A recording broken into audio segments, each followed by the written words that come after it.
காலை வேளையில கர்த்தர் 7 மாசமா நம்மள காத்து வந்து இந்த 8வது மாதத்தை காண செஞ்சிருக்கிறார். இந்த நாள்ல கர்த்தர் உங்களுக்கு கொடுக்க வேண்டிய வாக்குத்தத்தம் எப்படி உங்களை அடையாளப்படுத்துவார்? உங்களுடைய வார்த்தைய நம்புறவங்க, உங்க வசனத்தை நம்புறவங்க கர்த்தர் அடையாளப்படுத்துவார். அது என்னன்னு நம்ம பார்க்கலாம். அவர் வசனத்தை நம்புறவங்க, இப்போ ஒரு வார்த்தை உங்களை நோக்கி வருதுன்னா அந்த வார்த்தை உங்களை சுத்தி திரும்ப திரும்ப வரும். அந்த வார்த்தை உங்களை நோக்கி வருதுன்னா எனக்கு தான் திரும்ப திரும்ப ஆண்டவர் உங்களுக்கு எந்த விதத்துலனா பேசுவாரு. இந்த நாள்ல நம்ம பார்க்கிறோம். சங்கீதம் 119:42. அப்பொழுது என்னை நிந்திக்கிறவனுக்கு உத்தரவு சொல்லுவேன், உம்முடைய வசனத்தை நான் நம்பி இருக்கிறேன். எவ்வளவு ஒரு அருமையான வார்த்தை. உங்க வசனத்தை நான் நம்பி இருக்கிறேன்.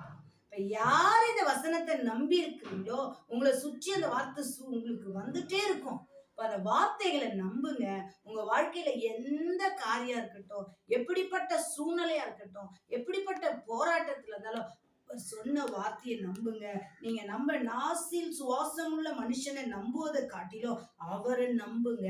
அவர் வசனத்தை நம்புங்க. வசனத்தை நம்பும்போது நீ எதிர்பார்த்திருக்கிறத கர்த்தர் உனக்கு செய்வாரு. பாருங்க, பேதுருகிட்ட சொல்றாரு, பேதுரு, காற்று வீசுது, கடல் கொந்தளிக்குது, பொங்கி வருகிறது, ஆனா உன்னால படக ஓட்ட முடியாது. இன்னைக்கு நம்ம வாழ்க்கையில காற்று வந்தா, போராட்டம் வந்தா நம்ம மீள முடியல. வேண்டாம் எனக்கு இந்த வாழ்க்கைன்றீங்க.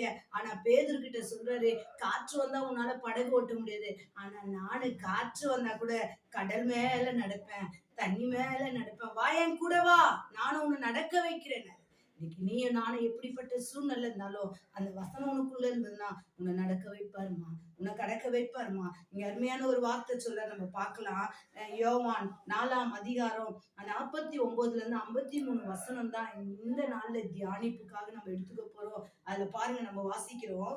ஒரு தகப்பன் வந்து இயேசு கிட்ட வராரு. 4ஆம் அதிகாரத்துல 49-53 வரலும்.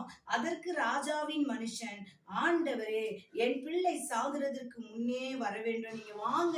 ஒரு மீட்டிங்ல இருக்கிறார் ஆண்டவர், ஒரு கூட்டத்துல உட்கார்ந்துட்டு இருக்கிறாரு, என் பிள்ளை சாவ போது நீங்க வாங்க அப்படின்னு கூப்பிடுறாரு. அதுக்கு இயேசு அவனை நோக்கி, நீ போகலாம், உன் குமாரன் பிழைத்திருக்கிறான் என்றார். அந்த மனுஷன் இயேசு சொன்ன வார்த்தையை நம்பி போனான். இன்னைக்கு ஆண்டவர் உங்களை பார்த்து சொல்ற வார்த்தையை நம்பி போங்க, நம்புங்க. அது உங்க வேலை ஸ்தானத்துக்கா இருக்கட்டும், உங்க வீட்டுக்கா இருக்கட்டும், உங்க ஊழியத்துக்கா இருக்கட்டும், உங்க சபைக்கா இருக்கட்டும், அதை நீங்க நம்பும்போது அந்த மனுஷன் இயேசு சொன்ன, இயேசு கிட்ட கேட்ட வார்த்தை அவன் நடந்து போனது. இங்க 51 சொல்றாரு, அவன் போகையில் அவனுடைய ஊழியக்காரர்களுக்கு எதிர்கொண்டு வந்து, உம்முடைய குமாரன் பிழைத்திருக்கிறான். இயேசு எதை சொன்னாரோ இன்னொரு வாயிலிருந்து வருது. ஏசு எதை சொன்னாரோ இன்னொரு வாயிலிருந்து வருது.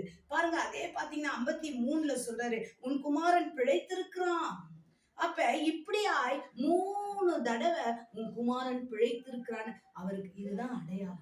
இதுதான் அந்த மனுஷனுக்கு அடையாளம். இன்னைக்கு ஆண்டவர் உன்னை அடையாளப்படுத்தணும்னா உனக்கு சொன்ன வார்த்தை நோக்கி வரும், அது சுத்தி சுத்தி வரும். அதனால நீ அதை குறிச்சு கலங்காத. ஆனா ஒன்னே ஒண்ணு அந்த தகப்பன் செஞ்சது பாருங்க, உன் மகன் பிழைத்திருக்கிறான்னு சொன்னோன்னையும் எந்த நேரம் கேட்டாங்க. இன்னைக்கு ஆண்டவர் உங்களோட பேசுறாருன்னா அந்த நேரத்தை குறிச்சு வச்சுக்கோ, அந்த மாதத்தை குறிச்சு வச்சுக்கோ. இந்த வார்த்தை என்னை நோக்கி வந்தது, எனக்கு ஆண்டவர் பேசினாருன்னு சொல்லி ஒவ்வொருவரும் நம்ம செய்யற தப்பு என்னன்னா, அவர் பேசுறதை கேட்டுட்டு நம்ம பார்த்துன்னு போயிடுறோம். அந்த நேரங்களை குறிச்சு வைக்கும் போது ஆண்டவர் உங்ககிட்ட சொன்னது அப்படியே நிறைவேற்றுவார். நம்ம இங்க ஒரு 3 முறை பாக்குறோம், பிழைக்கிறார், பிழைத்திருக்கோம். பிள்ளை இன்னைக்கு கவலையோட வந்தியா? உன் பிள்ளைய குறிச்சு வந்தியா? உன் குடும்பத்தை குறிச்சு வந்தியா? உன்னுடைய சில காரியங்களை குறிச்சு வந்தியா? கர்த்தர் ஒரு வார்த்தை உங்களை பார்த்து சொல்றார், பிழைத்திருக்கோம். அல்லேலூயா. எந்த காரியத்தை நீ மரித்து போச்சு, இதை மாற்ற முடியல, இது அவ்வளவுதான் நீ நினைச்சியோ, அதை கர்த்தர் தெளிவுபடுத்தி அதை கர்த்தர் உனக்கு பிழைத்திருக்கும்படி கர்த்தர் செய்யறாருமா. ஏசாயா 55:11 சொல்றாரு, அவர் வார்த்தையை அனுப்பி வெறுமையா அவர்கிட்ட வராது, வெறுமையாய் வராதபடி அந்த வார்த்தை நம்பினவங்களுக்கு அப்படியே நடக்கும். இன்னைக்கு ஆண்டவர் உங்க வாழ்க்கையில உங்க வாழ்க்கையில நம்புங்கம்மா.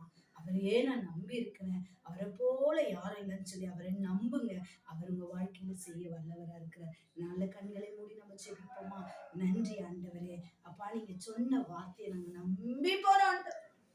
எங்க வாழ்க்கையில திடப்படுத்துங்க ஆண்டவரே. எங்களை பிழைத்திருக்கும்படி, எது முடியாது, இது மரித்து போது, இந்த காரியம் சரி வரல எங்களுக்கு அப்படின்னு சொல்லி கலங்கி கொண்டிருக்க ஒவ்வொரு குடும்பத்துல, இதை கேட்டுக்கொண்டிருக்க குடும்பத்துல என் தேவன் ஆண்டவரே கிரியை செய்து முடிப்பீராகப்பா. அந்த வார்த்தையை நாங்க திரும்ப திரும்ப கேட்க கிருபை செய்வீராகப்பா. கரங்களே ஒப்பு கொடுக்கிறேன். ஜெபங்களே எடுக்கிற நல்ல பிதாவே, ஆமென்.